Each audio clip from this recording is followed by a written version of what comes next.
Dengan mempelajari Sirah Nabawiyah, maka makin menambah kecintaan kepadanya. Semoga yang subscribe juga dimudahkan jalannya menuju surga. Silahkan tekan tombol like supaya postingan ini semakin tersebar. Dan tulis doa serta hajat pemirsa di kolom komentar.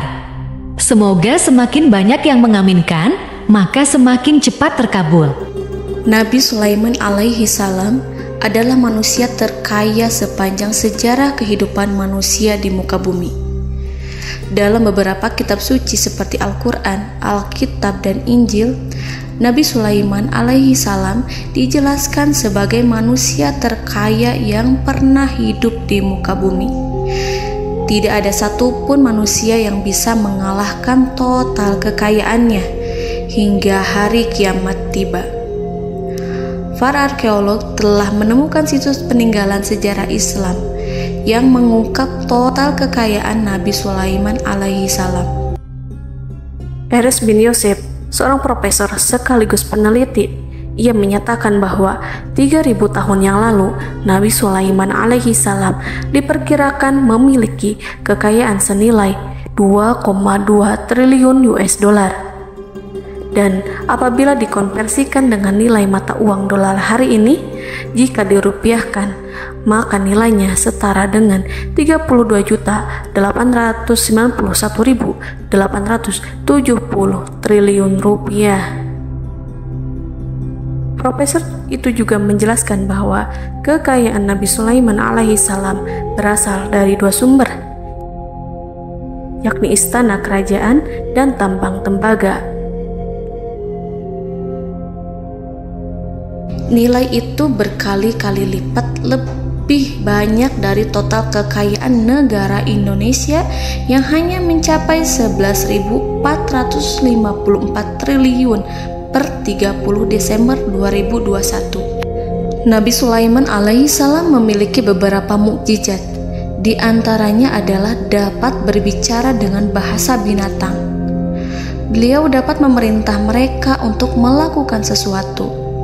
Beliau juga dapat mengendalikan besar kecilnya tekanan angin dan dapat mengatur ke arah mana angin akan berhembus. Sehingga dengan itu Nabi Sulaiman dapat memanfaatkan angin sebagai kendaraannya dan juga kendaraan tentaranya. Nabi Sulaiman juga bisa melunakkan besi dan membentuknya menjadi pakaian perang yang anti tusukan senjata tajam. Nabi Sulaiman juga memimpin para jin. Mereka tunduk dan patuh pada perintah Nabi Sulaiman alaihi salam. Tidak hanya setan, iblis laknatullah yang merupakan makhluk pembangkang dapat dibuat tunduk bertekuk lutut pada perintah-perintah Nabi Sulaiman. Nabi Sulaiman bisa melakukan teleportasi, yaitu berpindah dari suatu tempat ke tempat yang lain dalam waktu singkat. Peristiwa itu dibuktikan dengan pemindahan singgasana Ratu Balqis atas perintah Nabi Sulaiman. Nabi Sulaiman dikenal sebagai raja yang adil dan bijaksana. Nabi Sulaiman diberkahi kecerdasan yang luar biasa untuk menyatu padukan segenap kekuatan yang Allah berikan kepadanya. Ia mengelola dan membawa kerajaannya menjadi kekuatan raksasa yang tak terkalahkan di masanya dengan segenap kemampuan yang dimilikinya. Tentara Nabi Sulaiman adalah tentara terkuat di bumi tanpa ada yang menandingi. Pertanyaan mendasar yang muncul kali ini adalah dari mana sumber kekayaan dan kekuatan Nabi Sulaiman alaihi salam? Untuk mendapat jawaban dari pertanyaan itu, simak video ini sampai akhir. Sebelum itu, mari bantu channel ini terus berkembang dengan cara subscribe dan nyalakan tanda loncengnya. Berikan komentar yang positif dan berikan like serta share video ini. Bismillahirrahmanirrahim. Sungguh kami benar-benar telah menganugerahkan ilmu kepada Daud dan Sulaiman. Keduanya berkata, segala puji bagi Allah yang melebihkan kami dari kebanyakan hamba-hambanya yang mukmin. Sulaiman telah mewarisi Daud dan dia berkata, wahai manusia, kami telah diajari untuk memahami bahasa burung dan kami dianugerahi segala sesuatu. Sesungguhnya semua ini benar-benar karunia yang nyata. Quran Surat An-Naml ayat 15-16. Saudara-saudaraku yang dirahmati Allah, pada ayat di atas disebutkan bahwa Sulaiman telah mewarisi Daud. Nabi Sulaiman mewarisi Nabi Daud dalam sisi kenabian dan kekuasaan, bukan mewarisi harta, karena para nabi tidak mewariskan harta. Sebab sepeninggalan mereka, harta para nabi menjadi sedekah bagi orang-orang yang ada di sekitarnya, yaitu orang-orang fakir dan orang-orang yang membutuhkan. Dan harta para nabi tidak dikhususkan bagi kalangan keluarganya. Rasulullah Shallallahu Alaihi Wasallam bersabda, "Kami para nabi tidak mewariskan." Nabi Sulaiman mewarisi kenabian dari Nabi Daud. Ini adalah hal yang jelas. Allah telah memilihnya sebagai nabi dari Bani Israel. Begitu juga Allah telah memberinya kekuasaan kerajaan sehingga ia menjadi pemimpin Bani Israel. Barangkali sesuatu yang paling penting yang diwarisi oleh Nabi Sulaiman dari Nabi Daud adalah tradisi militer. Kemajuan militer yang dahsyat telah berpindah kepada Nabi Sulaiman. Nabi Daud sebenarnya adalah seorang pengembala kambing yang sangat miskin, tetapi seiring dengan perjalanan waktu, ia menjadi komandan pasukan tiada tanding. Nabi Daud alaihi salam mengetahui bahwa kekuatan hakiki yang mengatur alam semesta adalah kekuatan Allah. Ketika Nabi Daud mengelurkan tangannya dan memegang potongan batu, lalu beliau melemparkannya dengan ketepel ke arah Jalut, kepala Jalut retak dan ambruk menghantam tanah. Ini sebagai bentuk demonstrasi kekuatan darinya. Kehadiran Nabi Daud mengubah pasukan Bani Israel, di mana mereka sebelumnya lari jika berhadapan dengan musuh. Maka kini keberadaan mereka mulai diperhitungkan di masa hidupnya. Nabi Daud mengalami peperangan yang sangat banyak, tapi Al-Quran tidak menceritakan secara terperinci. Hal itu dikarenakan karena Al-Quran adalah kitab dakwah di jalan Allah, bukan kitab sejarah. Al-Quran hanya menceritakan di dalam Al-Quran surat Shad ayat 20, "Dan kami kuatkan kerajaannya, kerajaan Daud." Ayat tersebut berarti bahwa Nabi Daud belum terkalahkan dalam peperangan yang diikutinya. Di samping dukungan yang Allah berikan kepadanya, juga pasukan dan rakyatnya, di mana mereka adalah orang-orang yang bertauhid, menyerahkan diri kepada Allah. Allah Subhanahu wa Ta'ala mengajarkan kepada Nabi Daud hal-hal yang menjadikan pasukannya memiliki keistimewaan yang dengannya mereka dapat mengalahkan pasukan-pasukan lain, pasukan-pasukan besar yang ada di bumi pada saat itu. Allah Subhanahu wa Ta'ala berfirman dalam surat Saba ayat 10, "Dan kami telah melunakkan besi untuknya." Baju besi mungkin akan menjadi masalah dalam benak kita. Ketika orang-orang yang berperang, baju besi cukup mengganggu gerakan mereka. Kita bisa membayangkan ketika ada dua orang berperang, salah satu dapat bergerak bebas, sementara yang lainnya tidak leluasa bergerak karena tertahan dengan pakaiannya. Namun, dengan kekuasaan Allah, Nabi Daud dapat melunakkan besi dan membuat baju besi yang ringan, yang mudah untuk digunakan. Ini adalah kemajuan penting yang Allah berikan kepada Nabi Daud dan tentaranya. Kemajuan itu kemudian diajarkan, diwariskan dan dimiliki oleh Nabi Sulaiman alaihi salam. Nabi Sulaiman memiliki pasukan dahsyat yang melebihi pasukan manapun di bumi saat itu, atau bahkan mungkin saat ini. Bahkan Allah menambahkan karunia-Nya kepada Nabi Sulaiman yang disebutkan dalam Al-Quran surat An-Naml ayat 16. Dan Sulaiman telah mewarisi Daud, dan dia berkata, "Wahai manusia, kami telah diberi pengertian tentang suara burung, dan kami diberi segala sesuatu. Sesungguhnya ini benar-benar suatu karunia yang nyata." Saudara-saudaraku yang dirahmati Allah, pada suatu hari Nabi Sulaiman alaihi salam menengadahkan tangannya dan berdoa kepada Allah Subhanahu wa ta'ala. Antara hati Nabi dan Allah tidak ada penghalang, tidak ada jarak, tidak ada sekatan waktu, tidak ada satupun dari para nabi yang berdoa kepada Allah kecuali doanya pasti dikabulkan. Doa Nabi Sulaiman alaihi salam direkam dalam Al-Quran surat Shad ayat 35. Nabi Sulaiman berkata, "Ya Tuhanku, ampunilah aku, anugerahkanlah kepadaku kerajaan yang tidak dimiliki oleh seorang pun sesudahku." Nabi Sulaiman menginginkan dari Allah sesuatu kerajaan yang belum pernah diperoleh oleh siapapun setelahnya. Allah Subhanahu wa ta'ala mengabulkan doa Nabi Sulaiman dan memberinya kerajaan tersebut. Nabi Sulaiman mewarisi kekuasaan, kenabian, hikmah ilmu dari Nabi Daud alaihi salam. Orang-orang menyebut Nabi Sulaiman Al-Hakim, Sulaiman yang bijaksana. Kebijaksanaan Nabi Sulaiman tidak terbatas pada keadilannya di tengah-tengah manusia dan juga kasih sayangnya kepada mereka. Namun, kebijaksanaan Nabi Sulaiman juga berlaku di kalangan burung dan binatang lainnya. Nabi Daud juga mengenal bahasa burung, tetapi Nabi Sulaiman dapat berbicara dengan bahasa burung. Bahkan, ia dapat menggantikannya sebagai pembantunya.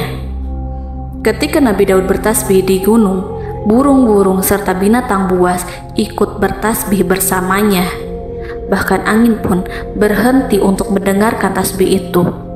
Sedangkan Nabi Sulaiman alaihi salam, Allah Subhanahu wa ta'ala memberinya karunia lebih dari itu, di mana binatang-binatang buas tunduk padanya, begitu juga angin dan burung. Saudara-saudaraku yang dirahmati Allah, Nabi Sulaiman alaihi salam mampu mendengarkan bisikan semut yang berbicara kepada sesama mereka. Bahkan ia mampu memerintahkan semut tersebut sehingga semut itu menjadi taat pada perintahnya. Pasukan Nabi Sulaiman memiliki kekuatan yang sangat dahsyat. Belum pernah ada di dunia ini satu pasukan pun yang memiliki kekuatan seperti itu. Kekuatan Nabi Sulaiman berasal dari beberapa kombinasi yang sangat mengagumkan, sehingga karenanya ia tidak dapat tertandingi. Kekuatan itu terdiri dari manusia, binatang-binatang, jin, dan lain sebagainya. Kita mengetahui bahwa jin adalah makhluk Allah dan manusia tidak mampu melihatnya atau menghadirkannya atau meminta pertolongan kepadanya. Sedangkan Nabi Sulaiman telah diberi Allah suatu kemampuan untuk menundukkan jin, mempekerjakan mereka sebagai tentara di tengah-tengah peperangan. Bahkan ia mampu menjadikan mereka sebagai pekerja-pekerja kasar di kerajaannya saat tidak ada peperangan. Oleh sebab itu, ketika ada pasukan lain yang mencoba melawan pasukan Nabi Sulaiman, mustahil mereka akan mendapatkan kemenangan. Bahkan pasukan Nabi Sulaiman diperkuat oleh pasukan burung. Burung di pasukan Nabi Sulaiman memerankan tugas penting, yaitu menjadi agen intelijen. Kita mengetahui bahwa peranan informasi saat peperangan adalah hal yang penting. Dari informasi tersebut, pasukan dapat mengetahui keadaan lawannya. Demikianlah peranan burung pada pasukan Sulaiman. Ia terbang di tengah-tengah musuh. Kemudian, ia kembali kepada Nabi Sulaiman untuk menyampaikan berita tentang keadaan lawannya. Di samping jin dan burung, Allah juga menundukkan angin untuk Nabi Sulaiman. Nabi Sulaiman dapat memerintahkan angin dan ia mampu untuk menaiki angin tersebut. Dalam Al-Quran surat Shad ayat 36-40, Allah Subhanahu wa ta'ala berfirman, "Kami tundukkan kepada angin yang berhembus dengan baik menurut kemana saja yang dikehendaki Sulaiman.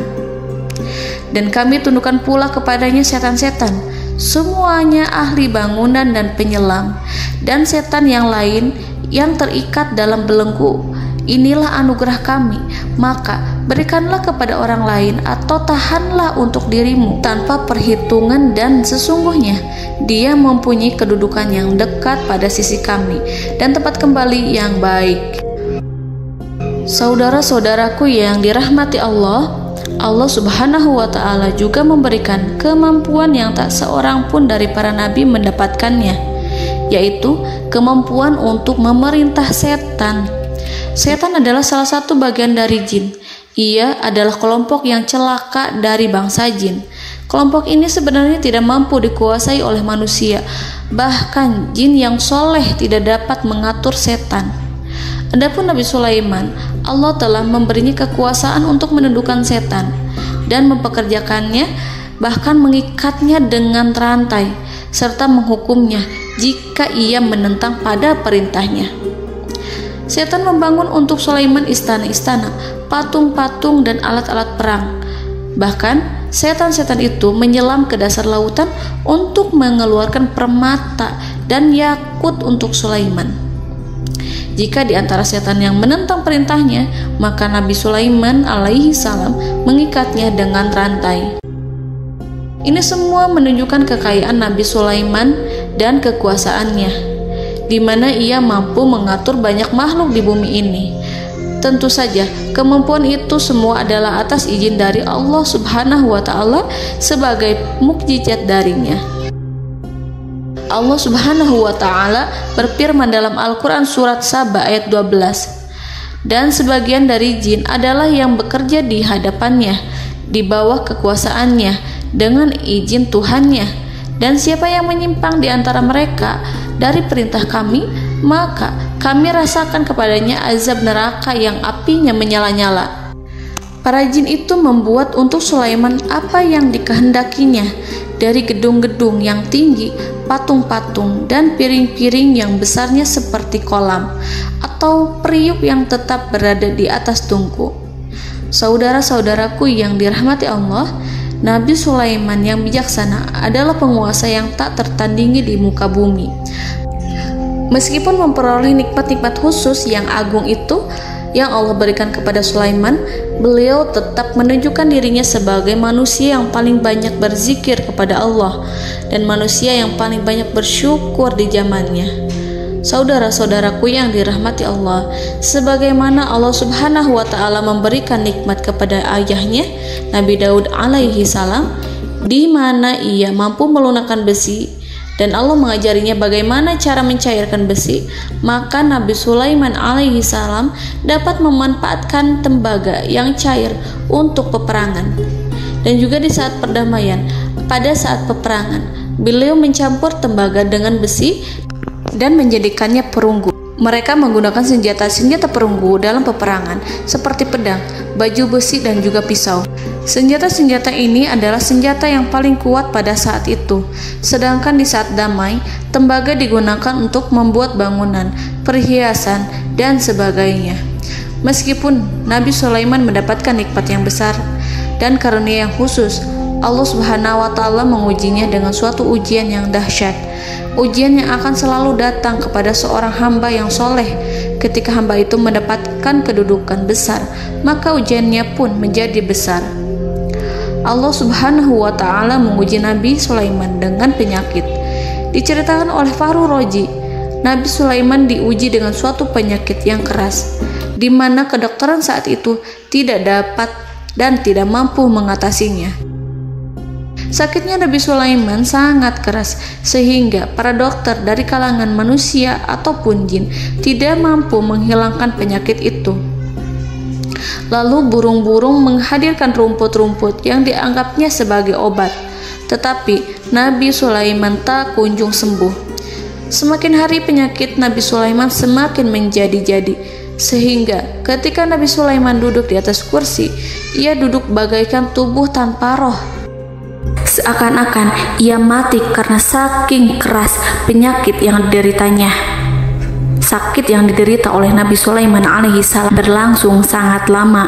Namun Nabi Sulaiman tidak henti-hentinya berzikir kepada Allah dan meminta kesembuhan kepadanya, serta selalu beristighfar dan mengungkapkan rasa cinta kepadanya. Selesailah ujian Allah terhadap hambanya Nabi Sulaiman. Beliau pun sembuh. Nabi Sulaiman merasakan kembali kesehatannya setelah ia mengetahui segala kejayaan dan segala kekuasaan serta segala kebesarannya tidak lagi mampu menghilangkan penyakit yang dideritanya kecuali jika Allah menghendaki. Saudara-saudaraku yang dirahmati Allah, Nabi Sulaiman telah membangun tempat ibadah, tempat sujud, sehingga manusia menyembah Allah di dalamnya. Orang-orang yang membangunnya berjumlah puluhan ribu orang. Tentu setiap kelompok dari mereka memiliki pekerjaan masing-masing. Di antara mereka ada yang mencairkan tembaga, di antara mereka ada yang tukang pahat, ada yang tukang ukir, ada yang membelah batu, ada yang memotong kayu, ada yang mendatangkan rumput-rumput dari Libanon, ada yang mendatangkan emas dan menjadikannya lempengan-lempengan yang mengkilat untuk menutupi kayu, serta untuk melapisi dinding-dinding. Bahkan golongan jin pun membantu membangun tempat tersebut, tentu dengan perintah dan bimbingan Nabi Sulaiman.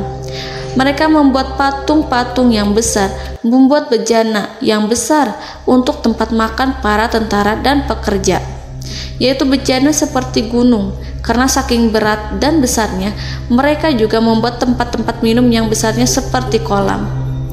Nabi Sulaiman mengawasi para pekerjanya dan juga mengurusi masyarakatnya, di mana beliau mengenali problem mereka dan berusaha memecahkannya. Beliau juga mengawasi pasukan dari kalangan binatang dan burung.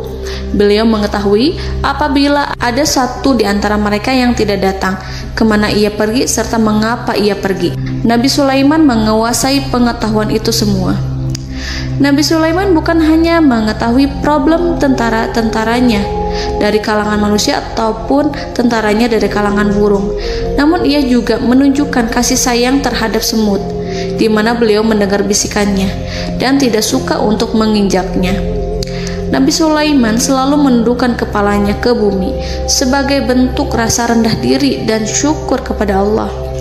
Pada suatu hari, Nabi Sulaiman alaihi salam berjalan di depan tentaranya dan tiba-tiba ia mendengar suara semut yang berkata kepada temannya dari kalangan semut.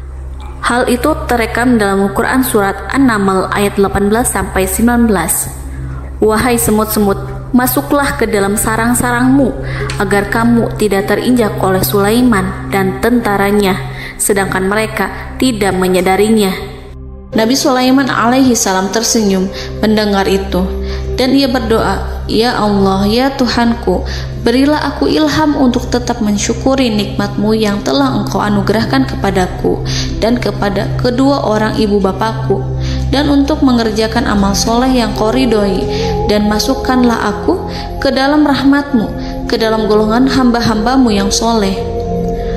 Saudara-saudaraku yang dirahmati Allah, meskipun Nabi Sulaiman mendapatkan kekuasaan dan memiliki tentara yang besar, namun beliau menunjukkan kasih sayang terhadap bangsa semut. Beliau mendengarkan bisikannya dan melihat semut yang ada di depannya. Oleh karena itu, tak mungkin baginya untuk menginjak golongan semut itu. Nabi Sulaiman bersyukur kepada Allah telah memberinya nikmat, yaitu nikmat rahmat dan kasih sayang. Di samping itu, Nabi Sulaiman alaihi salam adalah orang paling kaya di dunia. Istananya terbuat dari kayu gaharu yang memiliki wangi harum. Istananya terbuat dari emas yang terkadang dari kristal. Beliau juga memiliki kursi besar yang terbuat dari emas dan permata. Istana Nabi Sulaiman merupakan istana yang paling besar di dunia. Nabi Sulaiman menggunakan pakaian dari emas dan permata. Meskipun demikian, Nabi Sulaiman tetap menunjukkan sebagai hamba yang berserah diri dan rendah diri di hadapan Allah Subhanahu wa Ta'ala. Nabi Sulaiman yang merendahkan diri di hadapan Allah, ia selalu sujud kepada Allah, sebagaimana ayahnya yang selalu bertasbih pada Allah. Nabi Sulaiman selalu melantunkan lagu-lagu cinta ilahi dan hanya memuji Allah Subhanahu wa Ta'ala. Pada suatu hari, Nabi Sulaiman alaihi salam mengeluarkan perintah kepada pasukannya untuk bersiap-siap. Kemudian, Nabi Sulaiman keluar dan memeriksa pasukannya satu demi satu. Kelompok yang pertama adalah kelompok manusia. Nabi Sulaiman memperhatikan kesiapan mereka. Lalu Nabi Sulaiman mengeluarkan perintah-perintah kepada mereka. Kemudian Nabi Sulaiman memeriksa kelompok jin dan menyampaikan perintahnya kepada mereka. Beliau memenjarakan jin yang tampak bermalas-malasan saat bekerja. Lalu beliau memeriksa binatang dan berkata kepada mereka, apakah mereka sudah makan dengan baik? Apakah mereka tidur dengan nyenyak? Apakah ada yang mengadu pada mereka, misalkan karena penyediaan makanan yang tidak layak? Apakah ada di sana yang sakit dan lain sebagainya? Ketika Nabi Sulaiman merasa puas dengan semuanya, Nabi Sulaiman memasuki tenda tempat berkumpulnya para burung. Nabi Sulaiman alaihissalam kemudian memasuki tenda tersebut, mengamati keadaan di sekitarnya, sehingga beliau mengetahui bahwa ada satu burung yang tidak hadir, yaitu burung hudhud. Mengapa aku tidak melihat burung hudhud? Burung-burung yang lain tampak terdiam sebagai penghormatan, dan mereka mendengarkan apa yang akan dikatakan pemimpin mereka. Nabi Sulaiman mengarahkan pandangannya pada semua burung dan tidak menemukan burung hudhud di antara mereka. Tak seekor burung pun yang mengetahui keberadaannya. Burung hudhud absen pada apel wajib kali ini. Nabi Sulaiman mulai menampakkan kemarahannya. Tiba-tiba, seekor burung kecil memberanikan diri untuk berkata kepada Nabi Sulaiman, "Wahai Nabi yang mulia, seharusnya hudhud ada bersamaku kemarin untuk melaksanakan tugas penyelidikan. Ia adalah pemimpin misi itu. Namun, burung hudhud belum datang. Oleh karena itu, aku tidak pergi bersamanya." Burung itu tampak gemetar. Nabi Sulaiman mengetahui bahwa hudhud tidak hadir dan tak seorang pun mengetahui kemana ia pergi. Burung hudhud pergi tanpa izin terlebih dahulu. Dalam keadaan marah, Nabi Sulaiman berkata, "Sungguh aku benar-benar akan mengazabnya dengan azab yang sangat keras atau benar-benar menyembelihnya, kecuali jika ia benar-benar datang kepadaku dengan alasan yang jelas." Kawanan burung-burung mengetahui bahwa Nabi Sulaiman sedang marah dan telah menetapkan untuk menyiksa burung hudhud atau menyembelihnya atau justru memaafkannya dengan syarat ia datang dengan membawa alasan yang dapat menyelamatkannya, atau dengan kata lain, burung hudhud dapat memastikan bahwa ia melaksanakan tugas yang penting. Nabi Sulaiman menunjukkan kemarahan yang besar sehingga siapapun akan merasa takut kepada Nabi Sulaiman yang marah. Nabi Sulaiman kemudian pergi dari tempat burung tersebut. Nabi Sulaiman masih memikirkan keadaan burung hudhud. Seharusnya burung hudhud menjadi bagian penting dari badan intelijen. Apakah ia pergi untuk menyingkap suatu, atau apakah ia pergi hanya untuk bermain-main? Nabi Sulaiman telah memperhatikan dan mengetahui bahwa burung hudhud adalah seekor burung yang cerdik dan juga fasih berbicara. Terkadang Nabi Sulaiman mendapati burung hudhud sedang bermain-main dan menunda-nunda pekerjaannya. Namun ketika Nabi Sulaiman melihatnya, burung hudhud memahami bahwa perbuatannya tidak benar. Oleh karena itu, ia tidak boleh menyampur adukan antara waktu serius dan waktu bermain. Tidak lama setelah itu, burung hudhud tiba di tempat para burung. Burung-burung yang lain berkata kepadanya, "Wahai hudhud, pergilah engkau ke tempat Nabi Sulaiman. Jika ia mengetahui bahwa engkau telah sampai, jiwamu benar-benar terancam." Mendengar itu, burung hudhud segera beranjak. Ia terbang menemui Nabi Sulaiman. Pada waktu itu, Nabi Sulaiman sedang duduk bersama tentaranya yang lain. Burung hudhud berdiri. Ia telah merencanakan untuk memulai pembicaraan dengan Nabi Sulaiman sebelum Nabi Sulaiman bertanya kepadanya kemana dia pergi. Ini sebagai bukti bahwa hudhud telah melaksanakan suatu tugas yang penting.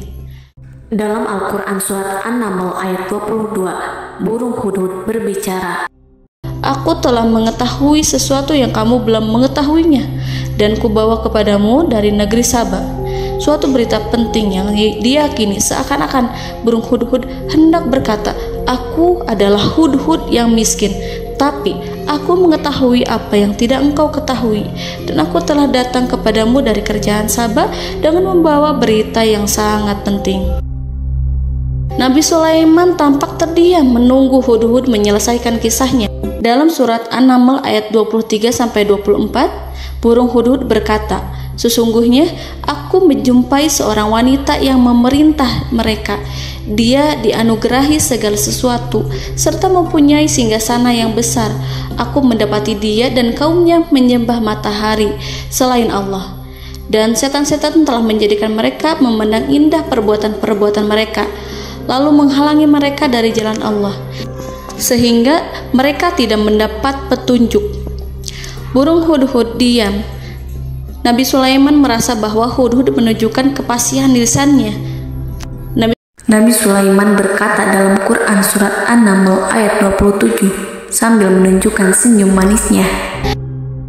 Nabi Sulaiman berkata, "Akan kami lihat apakah kamu benar, wahai hudhud, ataukah kamu termasuk orang-orang yang berdusta." Seakan-akan burung hudhud ingin mengatakan, "Aku tidak berbohong, wahai Nabi yang mulia." Namun diamnya Sulaiman membuat takut sehingga burung hudhud terdiam. Nabi Sulaiman terdiam karena berpikir, lalu ia memutuskan sesuatu setelah itu. Beliau melihat kepada lainnya dan meminta secari kertas. Nabi Sulaiman menulis surat singkat dan menyerahkannya kepada hudhud serta memerintahkan kepadanya seperti yang dikatakan dalam Quran surat An-Naml ayat 28. "Pergilah dengan membawa suratku ini, lalu jatuhkanlah kepada mereka, kemudian berpalinglah dari mereka, lalu perhatikanlah apa yang mereka bicarakan."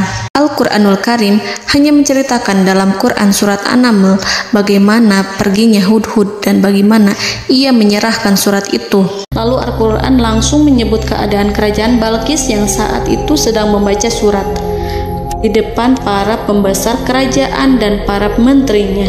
Dalam Al-Quran surat An-Naml ayat 29-31 berkatalah Balqis, "Wahai pembesar-pembesar, sesungguhnya telah dijatuhkan kepadaku sebuah surat yang mulia. Sesungguhnya surat ini dari Sulaiman, dan sesungguhnya isinya dengan menyebut nama Allah yang Maha Pengasih lagi Maha Penyayang, bahwa janganlah kalian berlaku sombong terhadapku, dan datanglah kepadaku sebagai orang yang berserah diri." Saudara-saudaraku yang dirahmati Allah, dalam surat tersebut Nabi Sulaiman menyebutkan supaya mereka menyerahkan diri dan tunduk kepada perintah Nabi Sulaiman. Nabi Sulaiman memerintahkan agar mereka meninggalkan penyembahan terhadap matahari. Nabi Sulaiman tidak mempersoalkan akidah mereka dan tidak memuaskan mereka dengan apapun. Nabi Sulaiman hanya memerintahkan bahwa ia berada di atas kebenaran. Bukankah ia didukung kekuatan yang berlandaskan keyakinan yang dimilikinya? Nabi Sulaiman hanya memerintahkan mereka agar tunduk dan patuh kepadanya. Ratu Sabak menyampaikan surat tersebut di tengah-tengah kaumnya. Dalam Quran surat An-Naml ayat 32 dijelaskan, "Dan berkatalah Balqis, wahai para pembesar, berilah aku pertimbangan dalam urusanku ini. Aku tidak pernah memutuskan sesuatu persoalan sebelum kamu berada dalam majelisku." Saudara-saudaraku yang dirahmati Allah, para pembesar istana Balqis menentang surat tersebut. Isi surat itu membangkitkan kesombongan kaum Sabak, di mana mereka merasa lebih kuat. Mereka mengetahui bahwa di sana ada seorang yang mencoba menentang mereka dan mengisyaratkan peperangan kepada mereka. Lalu ia meminta kepada mereka untuk memenuhi syarat-syaratnya sebelum terjadinya peperangan dan kekalahan. Dalam surat An-Naml ayat 33, mereka menjawab, "Kita adalah orang-orang yang memiliki kekuatan dan juga memiliki keberanian yang sangat besar dalam peperangan. Dan keputusan berada di tanganmu, wahai rajaku. Maka pertimbangkanlah apa yang akan kamu perintahkan." Saudara-saudaraku yang dirahmati Allah, para pembesar kaum Sabak seakan ingin berkata, "Kita siap untuk melaksanakan perang." Tampaknya ratu itu memiliki kebijakan yang lebih baik dari pembesar kaumnya. Surat Sulaiman itu membuatnya berpikir lebih jernih dan lebih berhati-hati. Ia berusaha sebisa mungkin menghindari peperangan. Ratu itu berpikir dalam tempo yang lama. Nama Sulaiman tidak diketahuinya dan ia pun belum pernah mendengarnya. Oleh karena itu, Ratu kaum Saba tidak mampu mengetahui dan mendeteksi seberapa besar kekuatan Nabi Sulaiman. Boleh jadi Nabi Sulaiman memiliki kekuatan yang dahsyat, sehingga ia mampu memerangi kekuasaannya dan mengalahkannya. Kemudian Ratu memperhatikan apa yang ada di sekelilingnya. Ia melihat kemajuan masyarakatnya dan juga kekayaannya. Barangkali ia mengira bahwa Nabi Sulaiman iri terhadap kemajuan dan kekayaannya itu, sehingga Nabi Sulaiman ingin menyerangnya. Setelah mempertimbangkan isi surat Nabi Sulaiman dengan cermat, Ratu Saba memilih untuk tidak bersikap ceroboh dan bodoh. Ratu lebih suka untuk menggunakan bahasa kelembutan.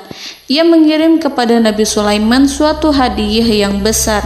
Ratu mengira bahwa Nabi Sulaiman seorang yang ambisius, yang boleh jadi ia telah mendengar tentang kekayaan kerajaan Saba.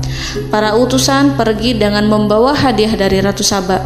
Ratu berharap agar mereka dapat memasuki kerajaan Nabi Sulaiman dan akan mengetahui kondisi kerajaannya. Saat mereka pulang, Ratu ingin mendengar secara langsung dari mereka tentang bagaimana keadaan kaum Nabi Sulaiman dan pasukannya. Setelah mendapatkan informasi yang cukup, maka Ratu Balqis dapat membuat sesuatu keputusan yang tepat. Ratu menyembunyikan apa yang terlintas dalam pikirannya, lalu ia berbicara kepada pembesar istananya bahwa ia dapat menyingkap niat jahat Raja Sulaiman melalui cara mengirimkan hadiah kepadanya. Ratu lebih memilih cara tersebut dan menunggu reaksi dari Nabi Sulaiman. Ratu berhasil memuaskan para pembesar istana, dan untuk sementara ia menghilangkan ide untuk berperang. Karena para raja jika menyerang suatu desa, maka pemimpin desa tersebut adalah orang yang paling banyak mendapatkan kehinaan. Akhirnya, para pembesar kaumnya merasa puas dengan pikiran Ratu Balqis. Saudara-saudaraku yang dirahmati Allah, dalam surat An-Naml ayat 34-35 dijelaskan, Ratu Balqis berkata, "Sesungguhnya raja-raja apabila memasuki suatu negeri, niscaya mereka akan membinasakannya dan menjadikan penduduknya yang mulia menjadi hina, dan demikian pula lah yang akan mereka perbuat. Dan sesungguhnya aku akan mengirim utusan kepada mereka dengan membawa hadiah, dan aku akan menunggu apa yang akan dibawa kembali oleh utusan itu." Kemudian sampailah hadiah dari Ratu Balqis kepada Nabi Sulaiman. Para intelijen Nabi Sulaiman memberitahunya bahwa utusan Balqis datang dengan membawa hadiah. Nabi Sulaiman langsung mengetahui bahwa Ratu Balqis itu sengaja mengirim orang-orangnya untuk mengetahui atau untuk mendapatkan informasi tentang kekuatannya. Lalu setelah itu ia akan mengambil keputusan atau mengambil sikap kepada kerajaan Sulaiman. Nabi Sulaiman segera memanggil semua pasukannya untuk berkumpul. Utusan Balqis segera memasuki istana Nabi yang dipenuhi dengan pasukan yang besar bersenjata.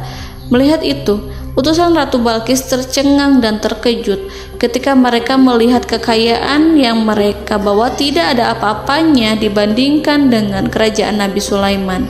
Hadiah mereka tampak tidak berarti. Emas yang mereka bawa tampak tidak memiliki makna saat mereka memasuki istana Nabi Sulaiman yang terbuat dari kayu-kayu pohon gaharu yang mengeluarkan bau yang harum serta dihiasi dengan emas permata. Para utusan Ratu Balqis berdiri bersama Nabi Sulaiman dan menyaksikan bagaimana Nabi Sulaiman mengendalikan pasukannya. Kemudian mereka mulai berpikir tentang kekuatan dan kualitas pasukan Nabi Sulaiman. Betapa kagetnya mereka ketika melihat di tengah-tengah pasukan itu terdapat singa, burung, dan tentara dari kalangan manusia yang mampu terbang. Mereka pun sadar bahwa mereka di hadapan pasukan yang tiada tandingannya. Selesailah demonstrasi pasukan Nabi Sulaiman. Kemudian para utusan ratu dipersilahkan maju ke tempat hidangan makanan. Para utusan itu sangat terkejut ketika melihat berbagai macam makanan dari penjuru dunia ada di depannya. Dan di antara makanan itu terdapat pula makanan yang biasa ditemukan di negeri mereka. Tetapi mereka melihat bahwa makanan itu memiliki rasa yang lebih istimewa. Selain itu, piring-piring yang ada di depan mereka terbuat dari emas, dan mereka dilayani oleh laki-laki yang berhias dengan emas. Di meja makan itu terdapat burung, ikan laut, dan berbagai macam daging yang mereka tidak mampu lagi membedakan daging apa itu. Nabi Sulaiman tidak makan bersama mereka, tapi beliau makan dengan menggunakan piring yang terbuat dari kayu. Beliau memakan roti yang kering yang dicampur dengan minyak. Inilah makanan yang dipilih Nabi Sulaiman. Makan bersama mereka dalam keadaan diam, mereka merasa kehadiran Nabi Sulaiman menciptakan suatu wibawa yang luar biasa. Selesai perjamuan itu, lalu dengan sangat malu mereka menyerahkan hadiah dari Ratu Balqis kepada Nabi Sulaiman. Hadiah itu berupa emas yang bagi mereka hadiah itu sangat bernilai tinggi. Tapi di sini hadiah itu tampak kecil di hadapan kekayaan Nabi Sulaiman yang sangat mengagumkan. Nabi Sulaiman memperhatikan hadiah dari Ratu Balqis itu dan berkata dalam Quran surat An-Naml ayat 36, "Maka apa yang diberikan Allah kepadaku lebih baik daripada apa yang diberikannya kepadamu, tetapi kamu merasa bangga dengan hadiahmu." Saudara-saudaraku, Raja Sulaiman menyingkap dengan kata-katanya yang singkat itu penolakannya terhadap hadiah mereka. Ia memberitahu utusan itu bahwa ia tidak menerima hadiah tersebut. Ia tidak merasa puas dengan hadiah itu. Yang membuatnya puas hanyalah, janganlah kalian berlaku sombong terhadapku dan datanglah kepadaku sebagai orang-orang yang berserah diri. Lalu Nabi Sulaiman berkata kepada mereka dengan pelan. Hal itu diabadikan dalam Al-Quran surat An-Naml ayat 37. "Kembalilah kepada mereka. Sungguh kami akan mendatangi mereka dengan bala tentara yang mereka tidak kuasa melawannya. Dan pasti kami akan mengusir mereka dari negara itu, yaitu negeri Saba, dengan terhina. Dan mereka akan menjadi tawanan-tawanan yang hina." Saudara-saudaraku yang dirahmati Allah, Nabi Sulaiman kemudian meninggalkan para utusan ratu setelah terlebih dahulu mengancam mereka. Para utusan itu berharap agar Nabi Sulaiman mau menunggu kunjungan Ratu Balqis yang akan membawa misi perdamaian. Akhirnya, sampailah para utusan Ratu Balqis ke negeri Saba. Mereka segera menuju istana sang ratu. Mereka memberitahu bahwa negeri mereka ada di ujung tanduk. Mereka menceritakan kepada ratu tentang kekuatan Nabi Sulaiman dan tidak mungkin bagi mereka mampu melawannya. Mereka meyakinkan Ratu Balqis bahwa ia harus mengunjunginya dan melihat sendiri bagaimana kebesaran kerajaan Nabi Sulaiman. Kemudian Ratu Balqis menyiapkan dirinya untuk pergi menuju kerajaan Nabi Sulaiman. Nabi Sulaiman duduk di kursi kerajaan di tengah-tengah para pembesarnya dan para menterinya, serta para komandan pasukannya. Beliau berpikir tentang sosok Balqis. Nabi Sulaiman mengetahui bahwa Balqis menuju tempatnya. Balqis dikelilingi rasa takut. Nabi Sulaiman berpikir sejenak tentang bagaimana matahari disembah. Ia memikirkan bagaimana informasi yang diterima oleh intelijennya tentang kemajuan kerajaan Balqis dalam bidang kesenian dan ilmu pengetahuan. Nabi Sulaiman bertanya kepada dirinya sendiri, apakah kemajuan menjadi penghalang untuk mengetahui kebenaran? Apakah ratu itu senang dengan kekuatan yang dicapainya? Dan ia membayangkan bahwa kekuatannya adalah segalanya. Dengan kemajuan yang dimilikinya, Nabi Sulaiman ingin membuat kejutan agar ratu mengetahui bahwa Islam yang diyakini oleh Nabi Sulaiman adalah satu-satunya yang mampu mendatangkan kemajuan dan kekuatan yang hakiki, sehingga ia dapat membandingkan antara keyakinannya dalam menyembah matahari beserta kemajuan yang dicapainya dengan keyakinan Nabi Sulaiman beserta kemajuan yang diraihnya.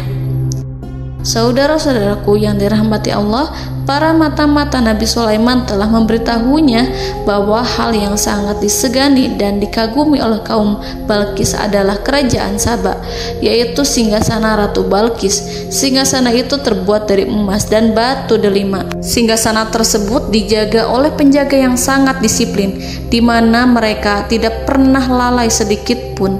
Oleh karena itu, sangat tepat apabila Nabi Sulaiman menghadirkan singgasananya di sini, di kerajaannya, sehingga ketika ratu tiba, maka ia dapat duduk di atasnya.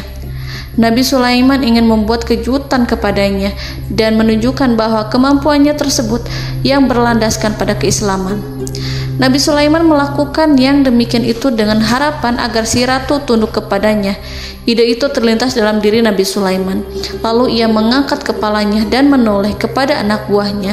Hal itu diabadikan dalam Quran Surat An-Naml ayat 38. Wahai para pembesar, siapakah di antara kamu sekalian yang sanggup membawa singgasananya kepadaku sebelum mereka datang kepadaku sebagai orang-orang yang berserah diri?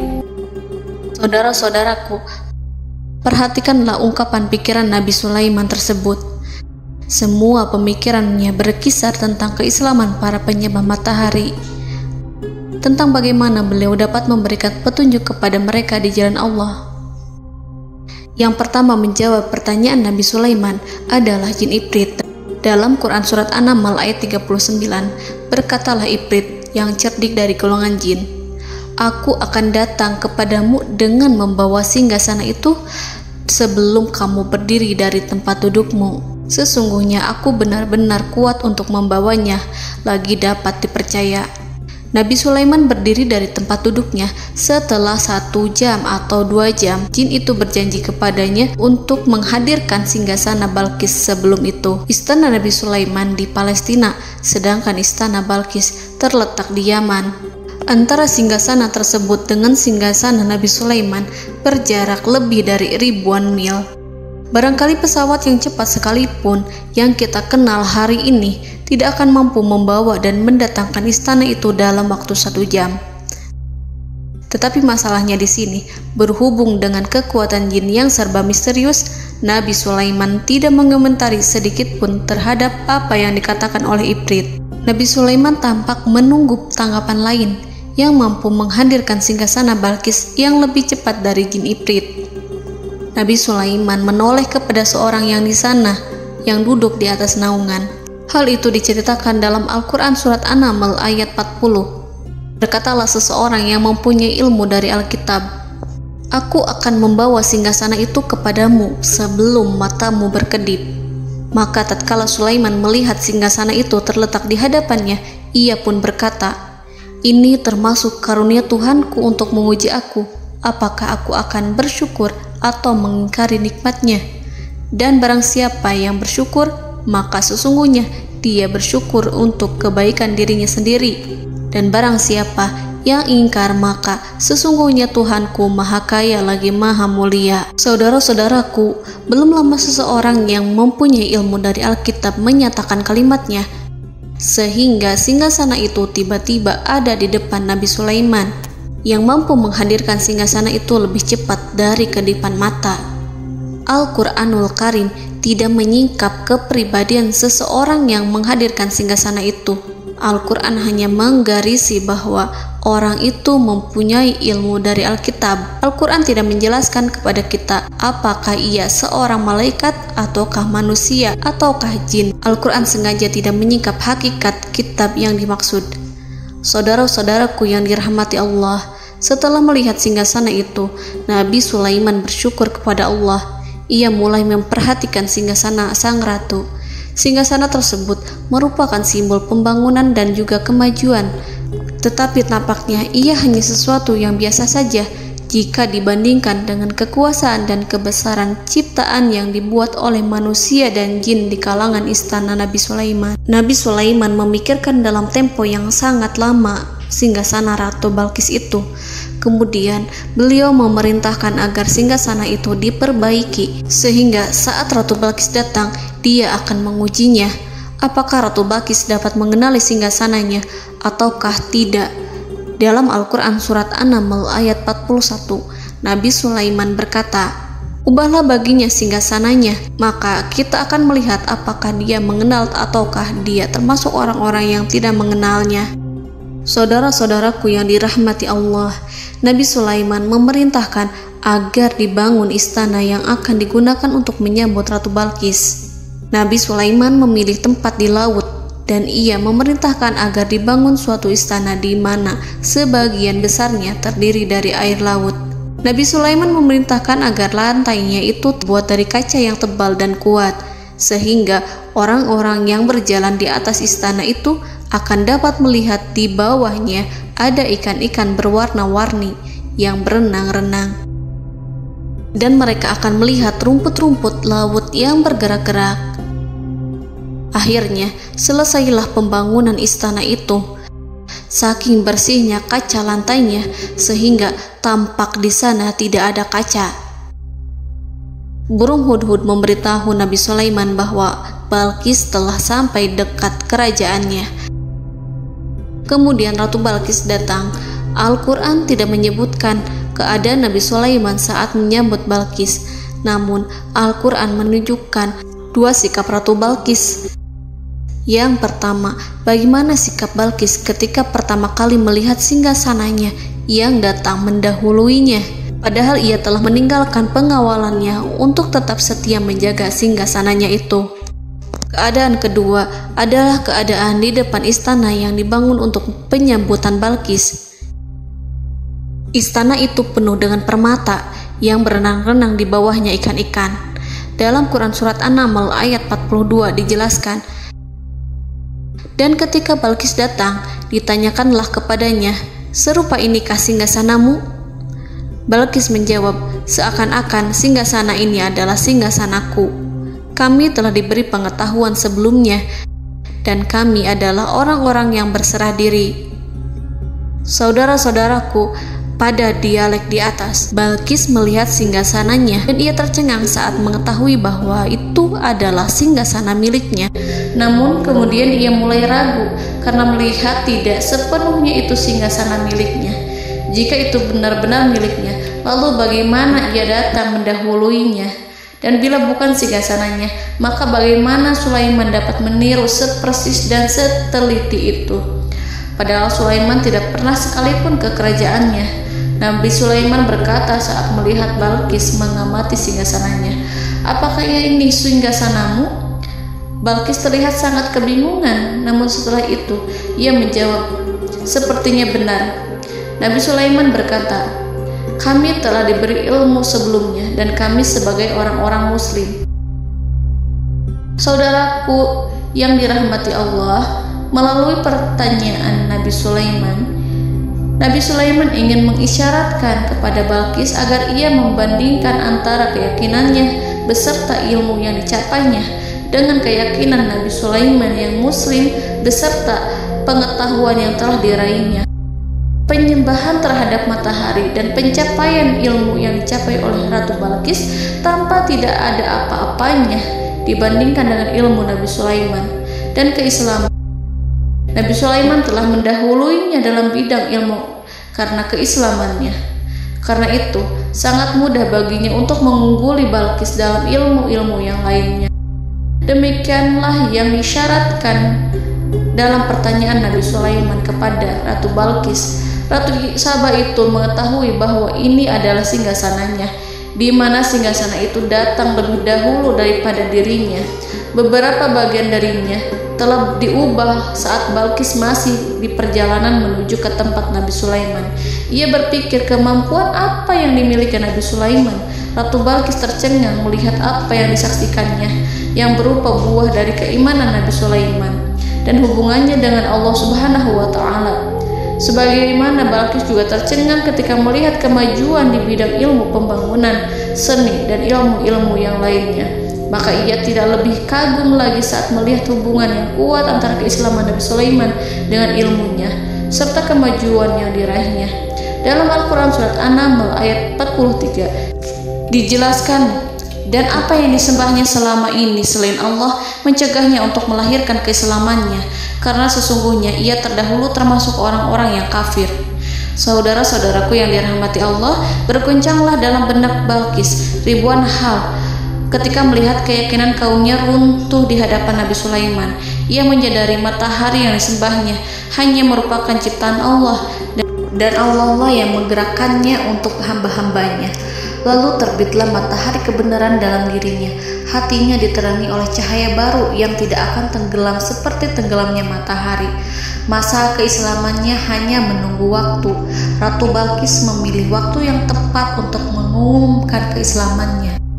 Allah Subhanahu wa Ta'ala berfirman dalam Quran Surat An-Naml ayat 44. Dikatakan kepadanya, masuklah ke dalam istana. Maka tatkala ia melihat lantai istana itu, dikiranya kolam air yang besar dan disingkapnya dua betisnya. Berkatalah Sulaiman, sesungguhnya ia adalah istana licin yang terbuat dari kaca.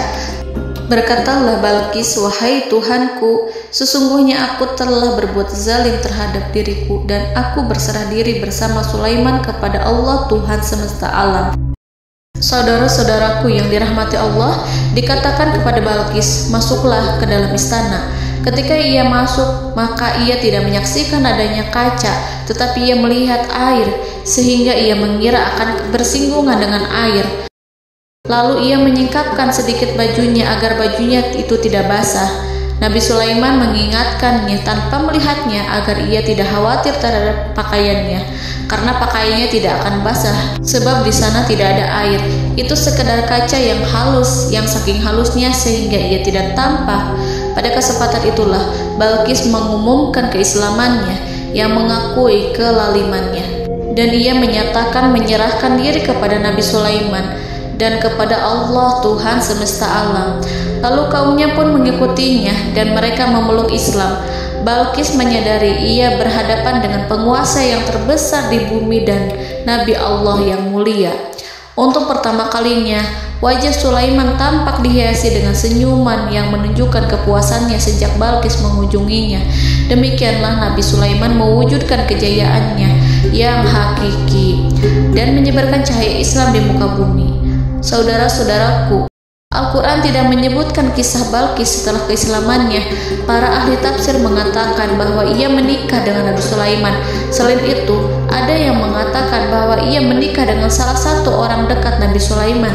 Ada juga yang mengatakan bahwa sebagian Raja Habasyah adalah keturunan dari buah perkawinan ini. Wallahu a'lam bishawab. Saudara-saudaraku yang dirahmati Allah, Nabi Sulaiman hidup di tengah-tengah kejayaan dan kemuliaan di bumi. Kemudian Allah menetapkan kematian untuknya. Sebagaimana kehidupan Sulaiman berada di puncak kemuliaan dan kejayaan yang penuh dengan keajaiban yang luar biasa, maka kematiannya pun merupakan tanda-tanda kebesaran Allah yang penuh dengan keajaiban. Demikianlah bahwa kematiannya sesuai dengan kehidupannya, sesuai dengan kejayaannya. Allah berfirman tentang kematian Sulaiman di dalam Al-Quran Surat Saba ayat 14. Maka tatkala kami telah menetapkan kematian Nabi Sulaiman, tidak ada yang menunjukkan kepada mereka kematiannya itu kecuali rayap yang memakan tongkatnya. Maka tatkala ia telah tersungkur, tahulah jin bahwa kalau sekiranya mereka mengetahui yang gaib, tentulah mereka tidak akan tetap dalam siksa yang menghinakan. Saudara-saudaraku, kemampuan Nabi Sulaiman untuk menundukkan jin dan mempekerjakan mereka serta hubungan mereka dengan semua itu menimbulkan fitnah di tengah-tengah manusia dalam hal tertentu. Kematian Nabi Sulaiman merupakan batasan jawaban terhadap fitnah ini. Kami tidak mengetahui siapa yang mengklaim bahwa jin mengetahui hal yang gaib. Apakah itu setan yang terkutuk, atau jin yang bodoh, atau manusia yang tertipu? Kami tidak mengetahui siapa yang bertanggung jawab terhadap tersebarnya isu yang keliru ini. Yang kita ketahui adalah bahwa hal tersebut adalah mempengaruhi sebagian manusia dan jin. Barangkali manusia berkata kepada diri mereka, selama jin melakukan perbuatan yang luar biasa ini, maka apa gerangan yang menjadikan mereka tidak mengetahui hal yang gaib itu? Manusia itu lupa bahwa kunci kegaiban berada di tangan Allah. Masalah ilmu gaib tidak akan mampu dikuasai oleh jin dan manusia. Hanya Dia yang mengetahuinya, dan manusia diberitahu hanya sedikit sekali. Saudara-saudaraku yang dirahmati Allah, seakan-akan Allah telah merencanakan bahwa kematian Sulaiman bertujuan untuk menghancurkan pemikiran itu, yaitu pemikiran bahwa jin mengetahui hal-hal yang gaib. Jin bekerja untuk Nabi Sulaiman selama beliau hidup, dan tatkala beliau meninggal, maka tugas mereka menjadi bebas. Nabi Sulaiman meninggal tanpa diketahui oleh jin, sehingga mereka tetap bekerja untuk mereka, tetap mengabdi kepada Sulaiman. Seandainya mereka mengetahui hal yang gaib, niscaya mereka tidak akan meneruskan pekerjaan mereka. Saudara-saudaraku, pada suatu hari Nabi Sulaiman memasuki mihrabnya untuk itikaf ibadah dan beribadah kepada Allah. Tak seorang pun yang berani mengganggu khalwatnya. Mihrab Sulaiman terletak di puncak gunung dan dindingnya terbuat dari permata. Pada suatu hari, Nabi Sulaiman duduk bersandar pada tongkatnya dan ia tampak tenggelam dalam tafakur. Beliau berzikir pada Allah hingga rasa kantuk menguasainya. Lalu setelah itu malaikat maut menemuinya. Nabi Sulaiman pun meninggal. Beliau bersandar kepada tongkatnya. Jin melihatnya dan mengira bahwa beliau sedang sholat, sehingga mereka pun terus melanjutkan pekerjaannya. Berlalulah hari demi hari yang panjang. Datanglah rayap, yaitu semut kecil yang memakan kayu. Hewan itu mulai memakan tongkat Nabi Sulaiman. Rayap itu tampak lapar. Sebagian dari tongkat Nabi Sulaiman dimakan beberapa hari oleh rayap itu. Ketika yang dimakannya semakin bertambah, maka tongkat itu pun menjadi rusak dan kemudian jatuh dari tangan Nabi Sulaiman alaihi salam. Tubuh mulia itu kehilangan keseimbangan dan kemudian jatuh terhempas di bumi. Tatkala tubuh suci itu tersungkur, maka manusia segera menuju ke arahnya.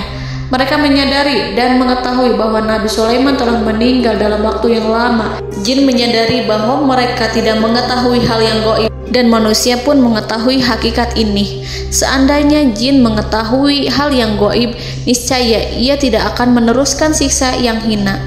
Mereka tidak akan bekerja kepada Sulaiman.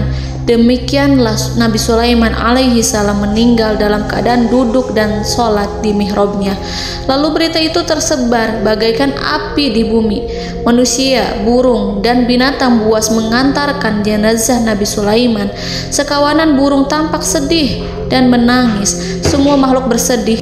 Akhirnya tak seorang pun mengetahui bahasa burung di bumi. Meninggallah seorang yang memahami pembicaraan burung, binatang-binatang, jin, dan lain sebagainya. Burung-burung itu berkata, betapa beratnya kehidupan di tengah orang-orang yang tidak mengetahui pembicaraan kita. Allahu a'lam.